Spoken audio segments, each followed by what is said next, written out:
देख रहे हैं गुलिस्तान न्यूज। अभी तक का उर्दू खबरनामा लेकर मैं आपका मेजबान गौहर कुछे आपकी खिदमत में हाजिर। तफसीलात से पहले सुर्खियों पर एक नजर।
और पेश खबरों की तफसील। सबसे पहले बड़ी खबर इस वक्त जम्मू कश्मीर के अंदर, जहां पर जनूबी कश्मीर में एक बार फिर सियासी लीडरान को सरकारी रिहाइशगाह खाली करने का नोटिस मिला है।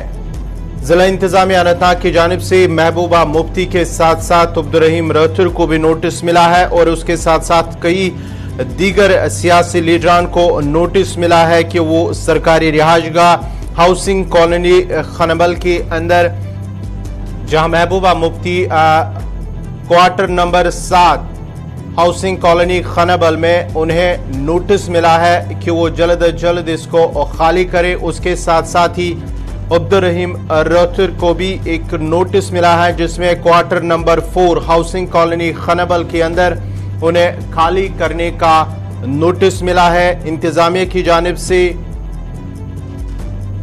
Executive magistrate first class Anantnag की जानिब से ये नोटिस दोनों को मिले हैं और माना जाता है कि इसके बगैर भी कई सियासी लीडरान को नोटिस मिला है कि वो सरकारी रिहाइश का खाली करे। इसके साथ साथ ही अगर हम बात करेंगे तो महबूबा मुफ्ती को भी इससे पहले श्रीनगर के अंदर जो नोटिस मिला था, उसके बाद अब अनंतनाग खनबल के इलाके में हाउसिंग कॉलोनी खनबल, जहां पर उन्हें अब क्वार्टर नंबर 7 खाली करने के हवाले से नोटिस मिला है।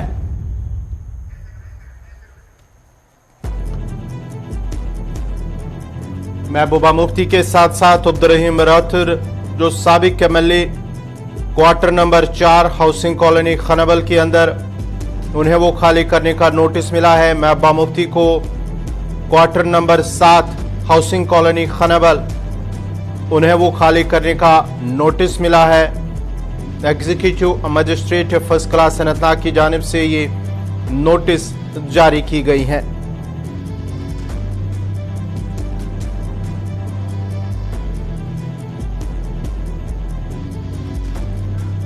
मज़ीद तफसीलात के लिए सीधा चलते अपने साथी फिदा हुसैन के पास।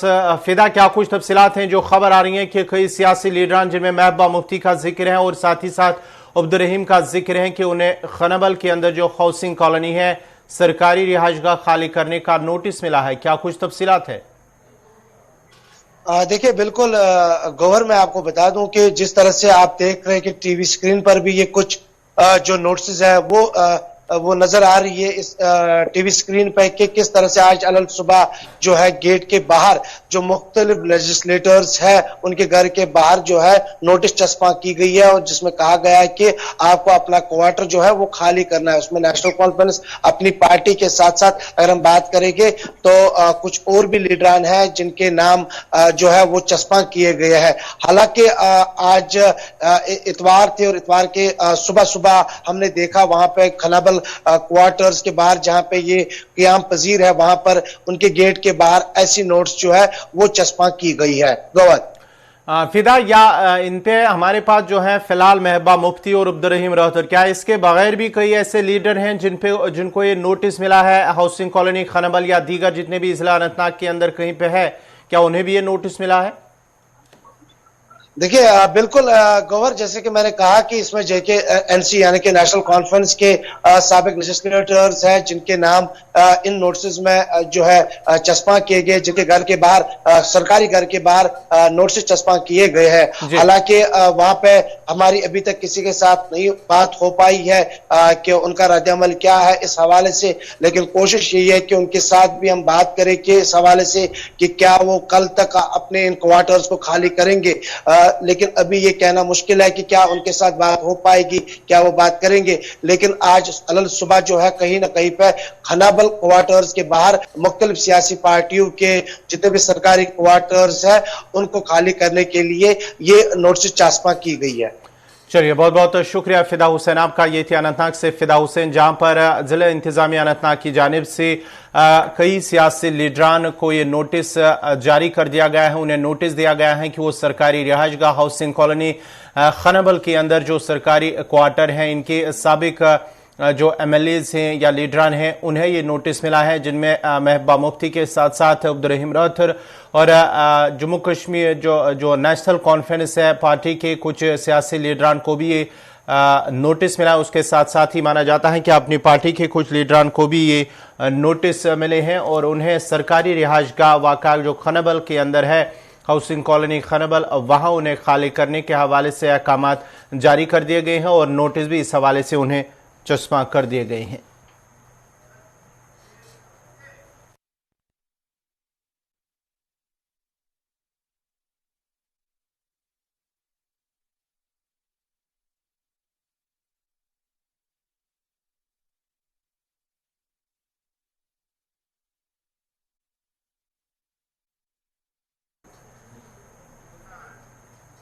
दिल्ली देहरादून हाईवे पर गुज़िश्ता रात एक सड़क हादसा पेश आया है।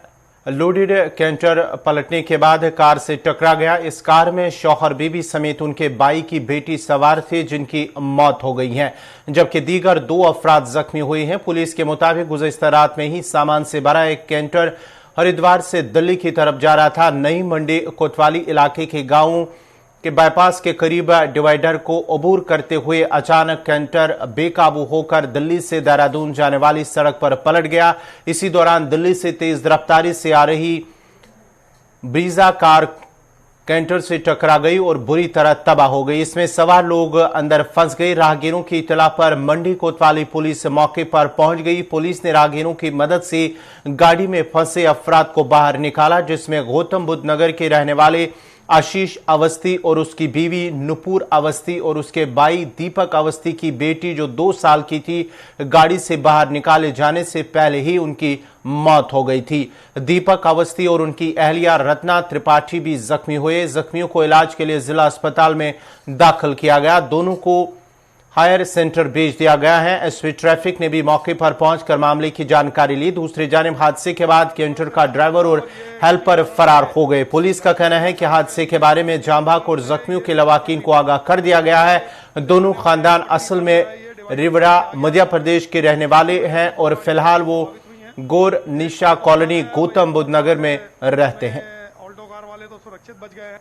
इस तरह की दुर्घटना हुई है सर, कैसे? ये देखिए, ये डीसीएम कैंटर जो है मेरठ की तरफ से आ रहा था और ये किसी कारण से झपकी लगना कारण कह लीजिए या टेक्निकल कारण से ये दूसरी पटरी पे हरिद्वार वाले से आने वाले पटरी पर जो है ये डिवाइडर फान के आ गया अचानक, जिसकी वजह से 2 गाड़ियां इसमें प्रभावित हुई हैं। एक ऑल्टो कार है और एक और कार है। उसमें ऑल्टो कार वाले तो सुरक्षित बच गए हैं, परंतु जो आगे वाली कार थी उसमें एक परिवार बैठा था जिसमें 3 से 4 सदस्य हैं, जिनकी हालत ख़राब थी।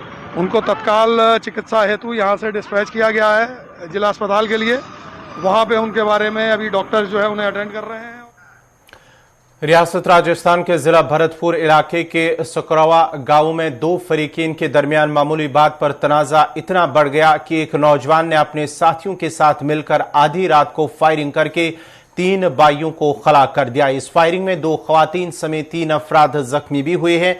इस वाक़े के फौरन बाद गांव में बड़ी तादाद में पुलिस एहलकार तैनात कर दिए गए हैं। जख्मियों को जयपुर रेफर किया गया है। इतलात के मुताबिक सुकरो गांव में रहने वाले गजेंद्र के बेटे 3 पाल का 24 नवंबर को अपने पड़ोसी लखन से झगड़ा हो गया था। दोनों के दरमियान झगड़े के बाद गांव के 5 सरपंचों ने इस्तीफा दे दिया, लेकिन गुज़िश्ता रात के करीब 1 बजे के करीब लखन अपने साथियों के साथ गजेंद्र के घर में दाखिल हुआ और अंधाधुंध फायरिंग कर दी। फायरिंग में गजेंद्र, समंदर, ईश्वर, टीनपाल और टीनपाल की मां को गोली लगी, जिसमें गजेंद्र, समंदर और ईश्वर के मौके पर ही मौत हो गई है, जबकि गजेंद्र की बीवी माया, बेटा तीनपाल और तीनपाल की बीवी रवीना शदीद जख्मी हो गए। पुलिस का कहना है कि इस वाकये में 3 लोगों की मौत हो गई है, जबकि 3 जख्मी हुए। वाकये के बाद गांव में पुलिस और RAC फोर्स तैनात कर दी गई है, जबकि मुलजिमीन की तलाश जारी है। गजेंद्र फरीक की एक मुतासरा खातून ने कहा कि रात तकरीबन 1 बजे घर के सभी अफराद सो रहे थे, अचानक फायरिंग की आवाज आई, सब बाहर निकल आए। मैंने आकर देखा तो लखन फरीक के लोग अंधाधुंध फायरिंग कर रहे थे। हमलावरों को रोका लेकिन वो नहीं माने। इस दौरान घर की खवातीन बच्चों के साथ कमरे में बंद हो गई। दूसरी जानिब हमलावरों ने एक बाइक को घेर कर रास्ते में गोली मार दी। मुतासरा खातून ने कहा है कि हमलावर फरीकी खवातीन और बच्चे भी ये सारा वाक़ा देख रहे थे, लेकिन कोई उन्हें नहीं रोका और न ही किसी ने बचाने की कोशिश की।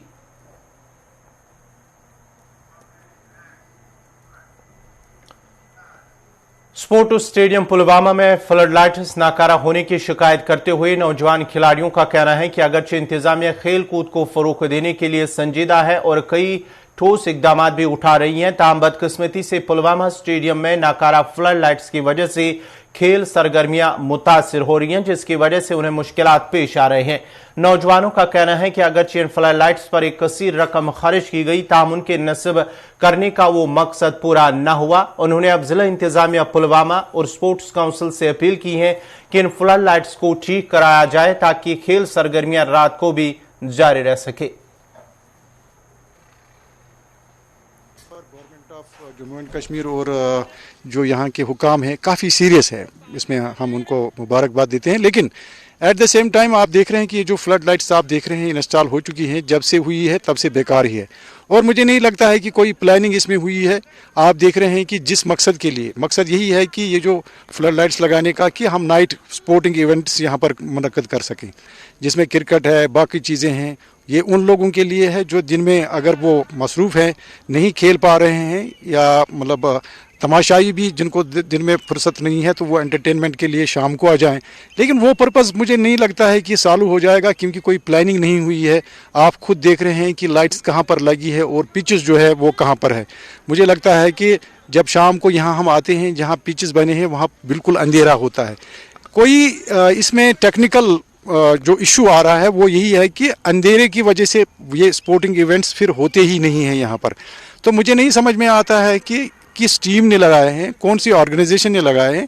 ऐसा लग रहा है कि खाना पूरी की गई है पैसों को लगाने के लिए, पैसों को निकालने के लिए ये एक फ्यूटाइल एक्सरसाइज कर दी गई।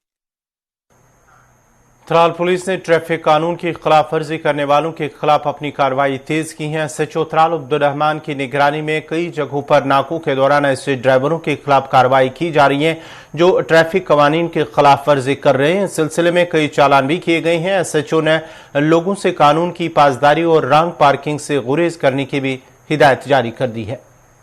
सब साइड रहेगी, एक ही करके आराम से चलो, पीछे रहो थोड़ा, अभी चढ़ने से जल्दी नहीं हो, जब करना हो तब करेंगे, आराम से बैठो।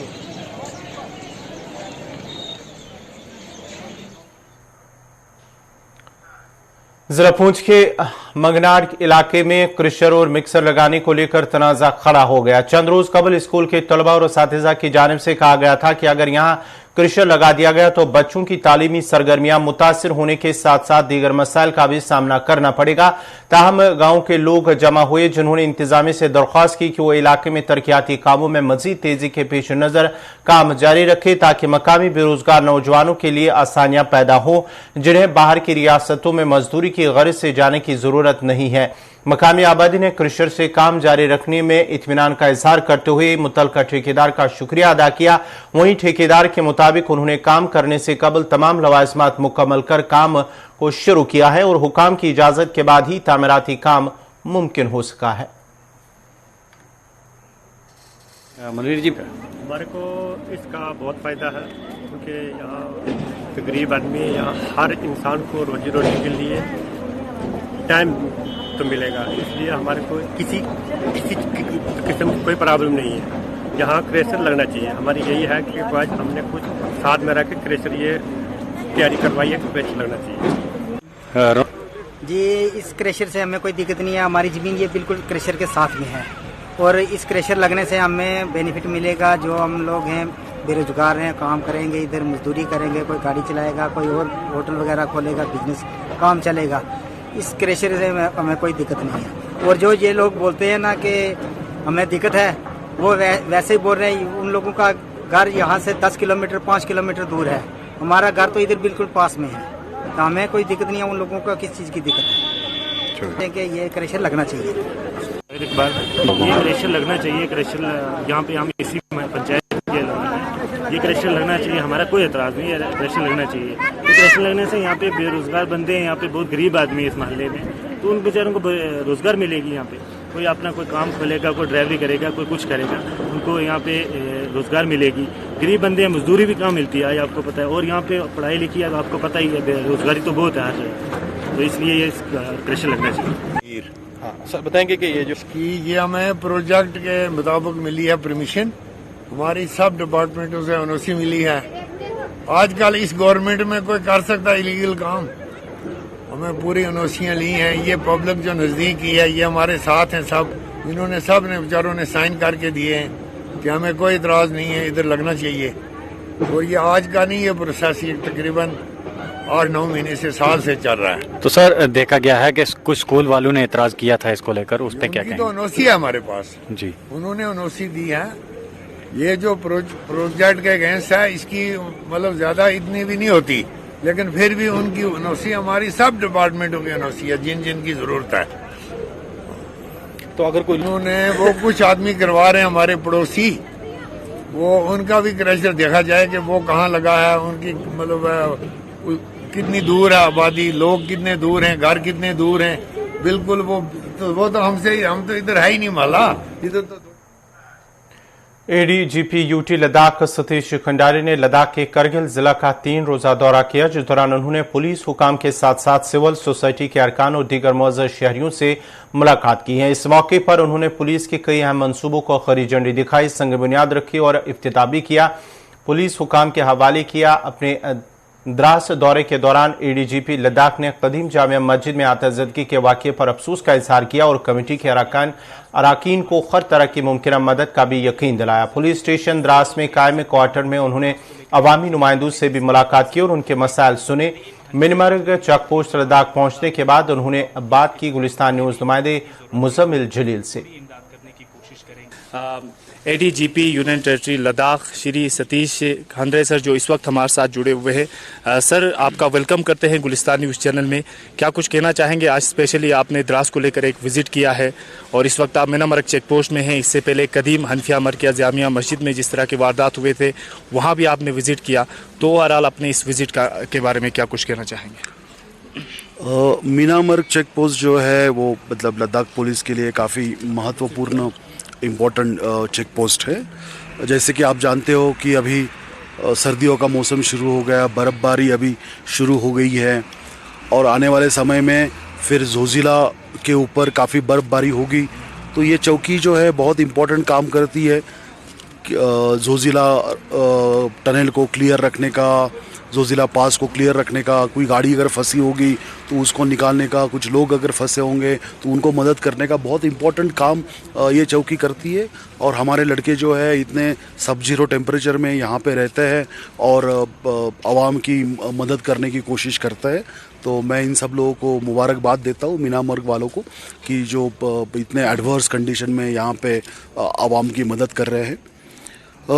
जैसा कि आप जानते हैं कि हम लद्दाख पुलिस को और तैयार करने की कोशिश कर रहे हैं ताकि हम ज़्यादा से ज़्यादा आवाम के साथ जुड़ सके, आवाम की मदद कर सके।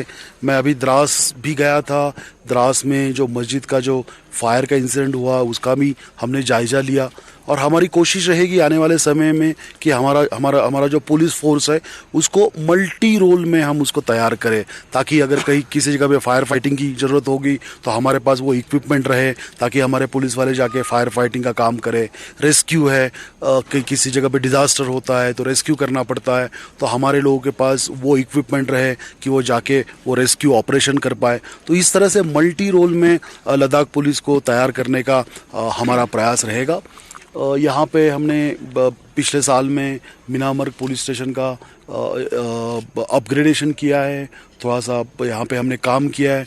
उसके कारण मुझे उम्मीद है कि हमारे जो जवान यहाँ पे रहते हैं उनको थोड़ी सी हेल्प होगी। नहीं, बिल्कुल बात सही है, मतलब लोगों की डिमांड जो है वो अपने जगह पे बिल्कुल सही है, बट थोड़ा सा क्या है कि जैसे मैन पावर की अगर बात करें तो लद्दाख पुलिस के पास अभी मैन पावर का काफ़ी क्रंच चल रहा है। कुछ रिक्रूटमेंट हमने की है, बट उनको ट्रेनिंग वगैरह में थोड़ा सा समय लगेगा और 1 साल 1.5 साल के बाद वो सब लड़के जो है वो तैयार हो पाएंगे। हमने कुछ मैन पावर बढ़ाने का भी गवर्नमेंट के पास दरख्वास्त किया है, तो वो भी गवर्नमेंट के पास पेंडिंग है। पर मीनवाइल जो भी हमारा, जैसे मैं पहले आपको बता रहा था कि मीनवाइल जो भी हमारे पास मैन पावर है उस मैन पावर को मल्टी रोल के लिए हम तैयार करना चाहेंगे, और आने वाले समय में द्रास वगैरह में फायर इंजन भी देने का हमारा प्रयास रहेगा। और हमारे जो पुलिस स्टेशन द्रास है, पुलिस स्टेशन द्रास को ही एक फायर फाइटिंग फोर्स की तरह तैयार करने का हमारा प्रयास रहेगा। UTDRF का भी स्ट्रेंथ हमारे पास बहुत कम है, तो अलग अलग जगह पे हम टीम नहीं रख सकते, बट ये जो हमारे मीनामर्ग चौकी वाले हैं, द्रास पुलिस स्टेशन वाले हैं, ये मतलब डिफ़िकल्ट टाइम में काफ़ी अच्छा काम करते हैं और इनको और ज़्यादा इक्विप करने का हमारा प्रयास रहेगा। सर, एजुकेशन फील्ड के अंदर जो है यूनियन टेरिटरी लद्दाख के अंदर पुलिस का काफ़ी अहम रोल देखने को मिल रहा है। ऐसे में लोगों की पहले से यही डिमांड रही है कि जिस तरह कारगिल में जो है पुलिस पब्लिक स्कूल ओपन किया गया है, द्रास के लोगों की भी एक डिमांड है सर। और एक बड़ी डिमांड ये रही है कि सर कि एक पब्लिक लाइब्रेरी यहाँ पे होना चाहिए। यहाँ के बच्चे वाकई में बाहर जाके काफ़ी एक्सपेंसिव तरीके से ट्यूशन्स वगैरह लेते हैं, यहाँ आने के बाद उनके पास कोई बुक मटेरियल वगैरह नहीं होता है, जिसकी वजह से ये सारी चीज़ें जो है उनके लिए डिफंग हो जाती है। ऐसे में क्या आपकी कोशिश रहेगी कि द्रास में स्कूल के साथ एक लाइब्रेरी के ऊपर काम हम ये दोनों चीज़ के ऊपर, मतलब लाइब्रेरी के ऊपर तो हम इमीडिएटली काम कर रहे हैं, तो मुझे लगता है आने वाले समय में हम कुछ लाइब्रेरी का जो रीडिंग मटेरियल है, किताबें हैं, हम शायद प्रोवाइड कर पाएंगे।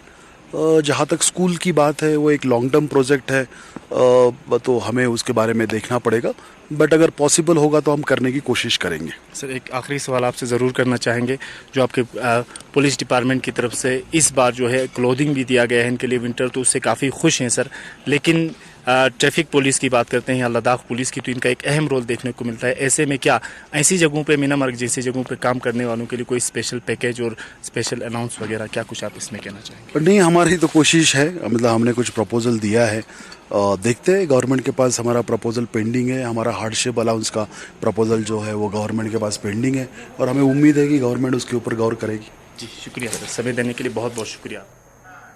तो नाज़रीन, इसी के साथ ही उर्दू खबरनामा इख्तिताम पज़ीर हुआ चाहता है। अपने मेज़बान गौहर कुछे को इजाज़त दीजिए। अल्लाह हाफ़िज़।